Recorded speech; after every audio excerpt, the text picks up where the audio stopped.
सागर साराथ' एसे फिल्डखौ माबा खालामगासिनो दङ नालाय दा पाब्लिकफ्रा बेखौ मोनोबा मोजां जागोन बिदि रायलायो आरो बयबो। जानो गोनां बिधानसभा बिसायख'थियाव 1 नं गसाइगाव बिधानसभा बियाबाव BPF दोलोनिफ्राय सागर बसुमतारीखौ बिजाथि हास्थायदों गोबां रायजो राजाफोरा। सागर सारखौनो जोङो मोजां मानसि होननानै जों मोनथिनायखाय जोङो सागर सारखौनो जोङो सापर्ट खालामो आरोखि। बेखौनो जोङो नांगौ जायोब्ला जोङो चिफ सारनिसिम थांनानै डिमान्डबो खालामगोन। रायजोआव गोमखांदोंसै 2022 नि बिसायख'थिनि दोहौ। गासैबो जिल्लायावनो बारदोंसै बिसायख'थिनि गुदुं बारहावा। रायजोआरि दोलोजों लोगोसे समानै बोलो फोरादों BPF दोलोआबो। बे समावनो बयनिबो नोजोराव गोग्लैदों 1 नं गसाइगाव बियाबाबो। BTC बिसायख'थिनि उनावनो BTC ओनसोलनि रायजो राजाफोरा जानजि खाफ्रादों बिधानसभा बिसायख'थिनि थाखाय।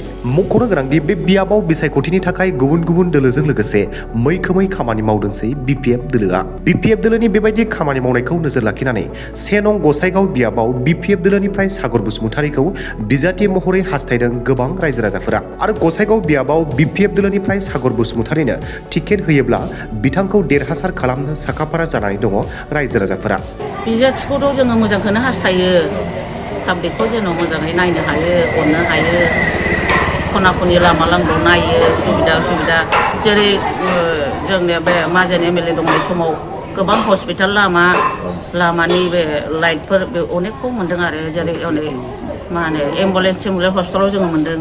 बे माजेन सारा बुहुत मोजांखौनो मावनानै थांदों BPFनि जानानै। दा बेबायदि मोजां मानसिखौ जोंनो नांगौ आरो दा। 5 बोसोर जे UPPLनि MLA सालायबाय, माबायदि सालायदों रायजो राजाफ्रा गोजोननाय दंना गैया? बिसोरो माखासेखौ मावदों, माखासेखौ मावनाय जायाखै आरो माखासेया थालांनाय जादों। जों बे खेबाव मोनो BPF दोलोनिफ्राय गोबां बिजाथिफोर बिजाथि मोननो लुबैदों। नोंथाङा सोरखौ लुबैगोन बे समाव? दा आंनि लुबैनायजोंल'थ' नङा, बयनिबो लुबैनाय, रायजो राजानि हास्थायनाय लुबैनाय। दा सागर साराथ' एसे फिल्डखौ माबा खालामगासिनो दङ नालाय दा पाब्लिकफ्रा बेखौ मोनोबा मोजां जागोन बिदि रायलायो आरो बयबो। बिथांनि थरफै आं बेखौनो बुङो आरो। मानि थाखाय सागर बसुमतारीखौ हास्थायदों रायजो राजाफ्रा? पाब्लिक सेबानि थाखाय, पाब्लिकफोरखौ अननाय नायनाय दुब्लिफोर अनेक बियो दा 3-4 मासहालागै बियो नायगासिनो दं नालाय। बे हिसाबै पाब्लिकफ्रा बिदिनो जों सिगाङाव रायलायो आरो बिथांनो जुदि टिकेट होयोबा जोंहा अनेक मोजां जागोन। बेखौहाय रायलायनायखौ आं खोनाबाय थायो। आंथ' आगोलनिफ्राय BPFआवनो दंखायो। BPFनि आन्दलननि बहुद माबाखौ जों मिथियो नालाय। बिथाङा जुदि बेबायदि अनोबा उनावबो साबसिन नायगोन बेखौ रायलायो आरो आं बेखौनो। बे ओनसोलनि रायजो राजानो नांगौ उन्नति खालामग्रा, एरियाखौ डेभेलप खालामग्रा मानसि नांगौ हिसाबै जोङो सागर सारखौनो जोङो मोजां मानसि होननानै जों मोनथिनायखाय जोङो सागर सारखौनो जोङो सापर्ट खालामो आरोखि। बेखौनो जोङो नांगौ जायोब्ला जोङो चिफ सारनिसिम थांनानै डिमान्डबो खालामगोन। मा दोलोनिफ्राय? BPF दोलोनिफ्राय।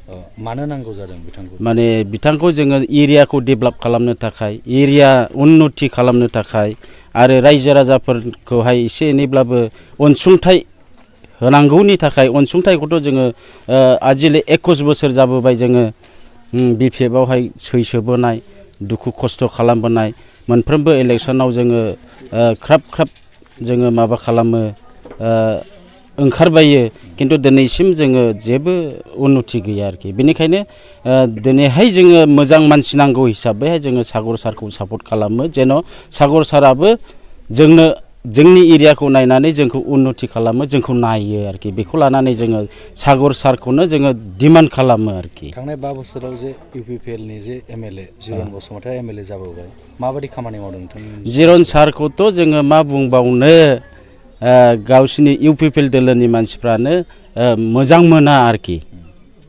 जोङो बेखौ बुंनो हागौ। माने सोरबा लोमजानाय साजानाय दरखास्त होयोब्लाबो जोंनाव बेबादि सिस्टेम गैया होननानै बुङोमोन जाहैदों। जोंथ' मिथियाखै, मालायफोरनिफ्राय जों खोनानाय आरोखि। थेवबो जों बुंबाय आरो। टिकेट मोनोब्ला देरहागोना माबायदि रोखा? जोङो सागर सारआ जुदि टिकेट मोनोब्ला जोङो बिनि मुङैनो जोङो ख्राब ओंखारगोन, कनभिन्स खालामगोन। आरो जोङो बे एरियायावहाय जोंनो कनभिन्स खालामखायो मोनफ्रोमबो बिजाथिनि इलेक्सनावनो। नोङो बिधान सभानि इलेक्सन, ओमफ्राय नोङो रायजो सभानि इलेक्सन,